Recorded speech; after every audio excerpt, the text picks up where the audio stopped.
Hi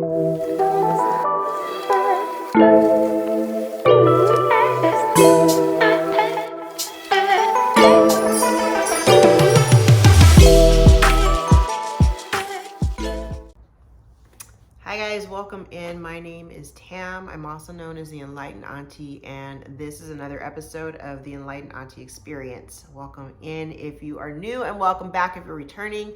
Today we're going to be talking about navigating forgiveness and releasing resentment and what that all looks like. I've had a lot of people ask me about, how do I let go of resentment? How do I let go of that feeling of betrayal, or my feelings are hurt because somebody did me dirty and now I can't let go of it.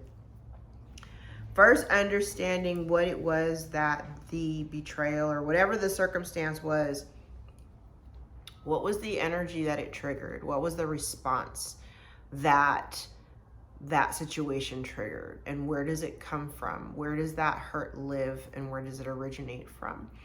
Part of doing shadow work is really addressing parts of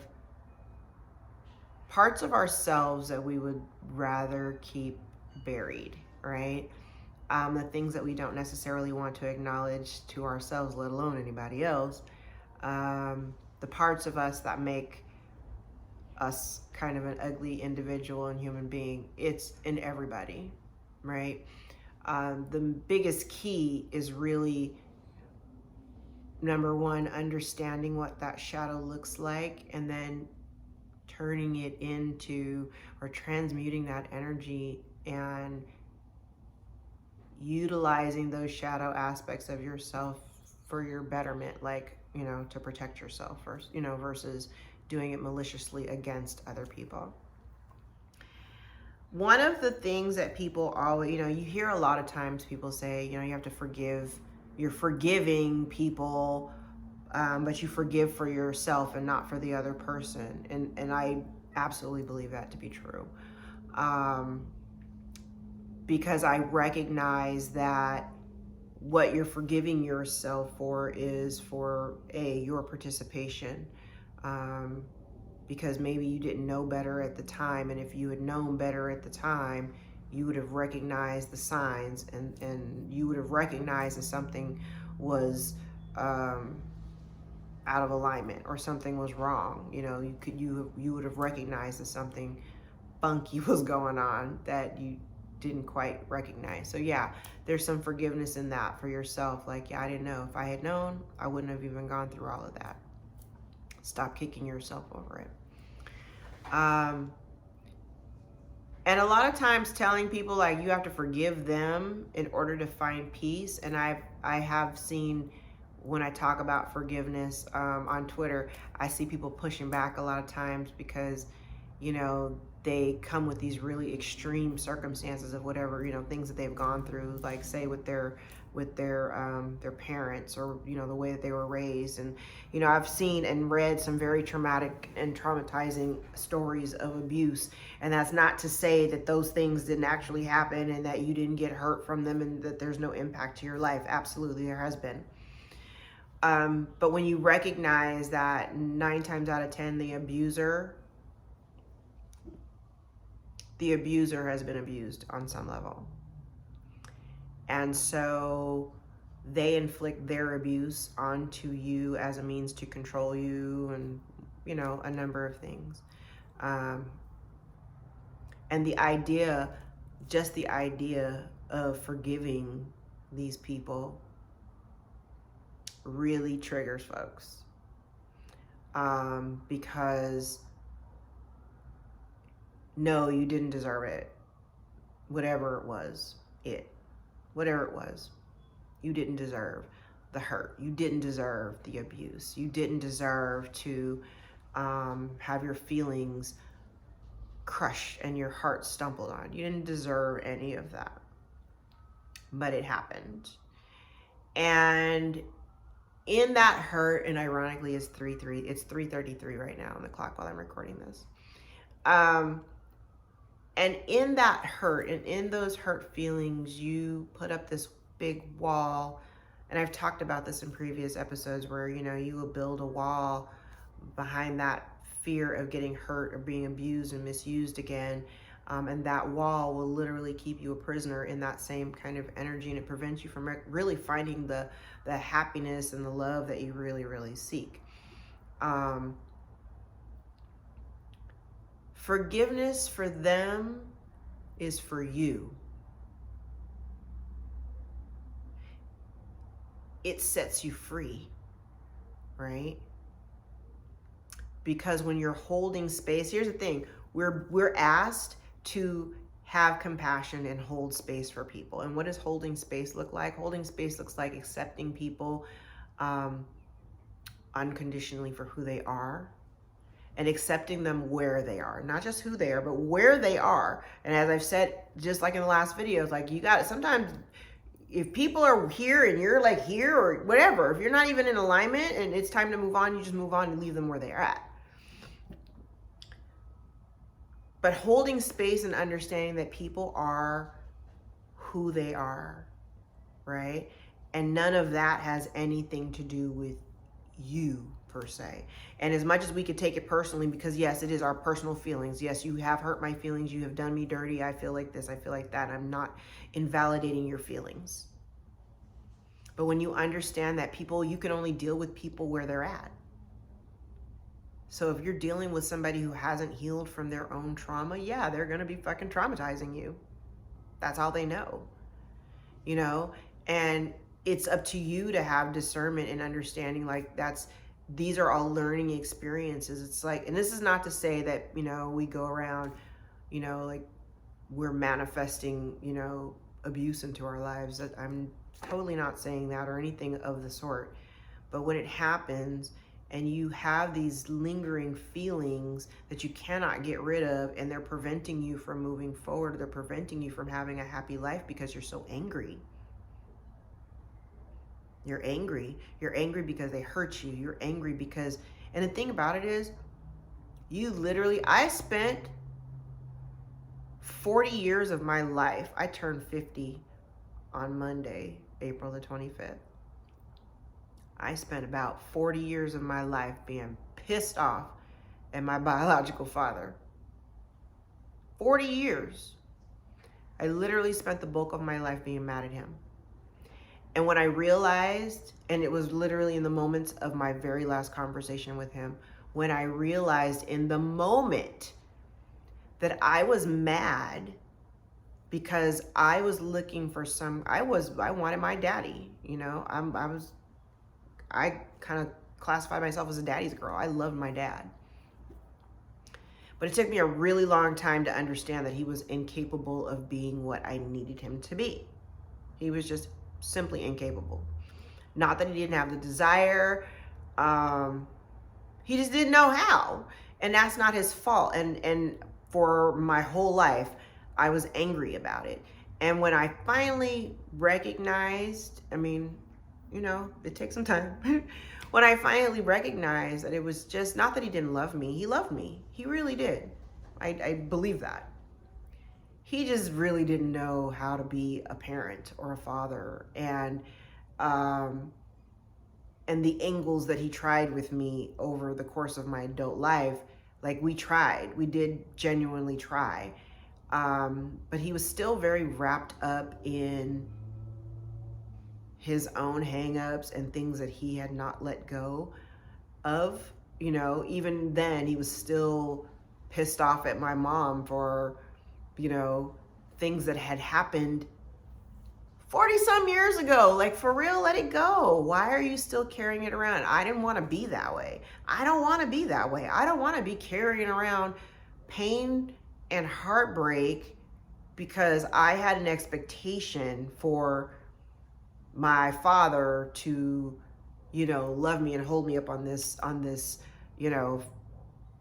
awesome father-daughter pedestal, which he did. He just didn't know how to execute that whole thing. He just really didn't know how. And that's neither here nor there. But it wasn't until the moment when I finally released the energy of being angry I was like, okay, there's no reason for me to be mad at him because one, he was already living in his karma. And two, I was mad at the wrong thing. Like, I was mad at the wrong thing. Like he wasn't present, but the universe sent me someone in his place. So instead of being grateful for what I had, I was just angry and missing out. Really, I feel like when I look in hindsight, I kind of feel like there were aspects of my childhood that I may have missed out on just because I was so longing for this relationship with my dad, with my biological father.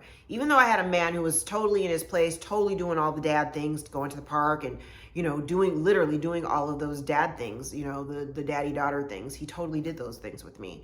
But I was still very angry, and over the years felt like I had been trying to prove some kind of worth and worthiness to him. Like, just, why can't you do this for me? Like, why, and then it's kind of a weird thing, but it's like once you finally get to that point of release and you hold space, understanding that this is just who they are. You can't change how people are. And once you release the energy of resentment, when you understand that cord of resentment, it literally is a cord. It keeps you energetically tied to the person or the situation that had you fucked up in the first place. Whatever it was that got you all twisted, you are energetically keeping yourself bound to it simply by holding on to the resentment. It's your ego that wants to be right instead of just allowing things to pass, and it is what it is. When you can learn how to forgive yourself for your participation, your level of participation, and you can forgive them for simply, I just saw 11:33 on the clock. I love synchronicities. When you can just allow people to just be who they are and understand that this is who they are, there's nothing you can do about situations or circumstances outside of you. I'm going to preach that to you till I'm blue in the face. There's nothing you can do about situations and circumstances external to you. You can only focus on you and how you show up and how you respond to the external circumstances and situations. Right? Now, having said that, we're getting ready to go into Mercury retrograde again on May the 10th.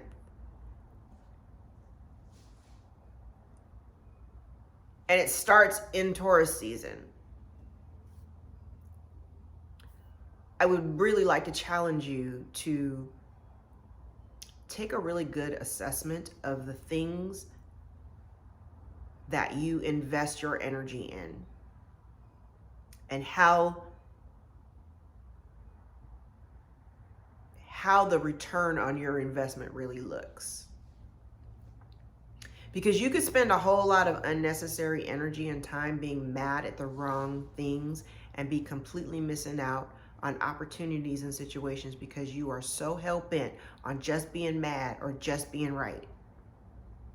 Sometimes allowing time to pass and releasing the energy allows things to recalibrate. But first, I want you to really assess what it is that you're investing your energy in, if it's serving you. Because there's nothing served in resentment energy. There's nothing served in trying to win and trying to be right. Because what are you trying to win, and why do you need to be right? That's your ego.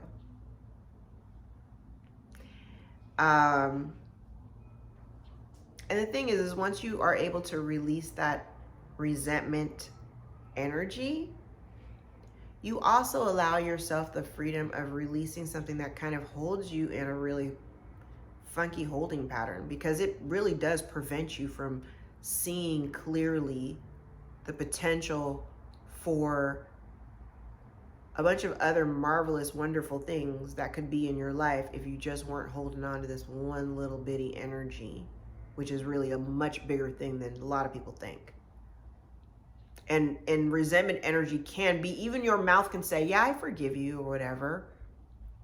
It literally took me like a year when I was in an energy of resentment for somebody. It took me like a year to kind of extract that energy away from me. It took about a year of recognition, of understanding that every time I either thought about this person, or if it ran across my mind, or I heard their name or something, I would instantly curl up my lip. That let me know that I was still holding on to something. There was still something in me that was a little bit pissed off about it. At this stage, I'm so far removed from it that, like, it doesn't, there's really no energy that I'm giving to it. I could care less. It just, I don't care. And when you get to that point, that's a level of freedom that, I mean, you can't buy that. You can't buy it. Let it go so you can let that thing go. You can finally put that thing to rest. You'll never put it to rest. You will, and especially if you have hopes for some, there's always going to be a situation where you kind of have hopes that something will work out. Like you anticipate, or you hope that maybe it's not always going to be this way. And maybe one day, y'all could, work it out and everything can kumbaya and you can fist bump or whatever. Sometimes that's not possible. Sometimes that's not possible. And a willingness to release, for lack of a better word, like just detaching from it and being okay with whatever the outcome is going to be. If it is meant to, if certain people or situations are truly meant to be part of your path and a part of your journey and in alignment with you, they will be. And if they're not, they won't. Don't push it. Don't press. Let things be how they're going to be. But the sooner that you learn how to release resentment energy, forgiving yourself, forgiving them, people are only going to do what they can do, and where you're only going to find them where they're at. And if you detect that they're totally not on the same level with you, then keep on moving. And don't allow that energy to come with you on the next leg of your journey. That's not where you're going, right? All right, that's my time for today. Thank you so much for joining me again. If you'd like to book a personal reading, I am posting readings on my channel again. So if you'd like to book a personal reading, or even catch any of my generals, all of my information is below in the description box. I appreciate you so much. Thank you again for joining me. Please continue to see yourself the way that I see you. Be the best you that you can be. I love you. Until next time. I'm Tam. This is the Enlightened Auntie Experience. Take care.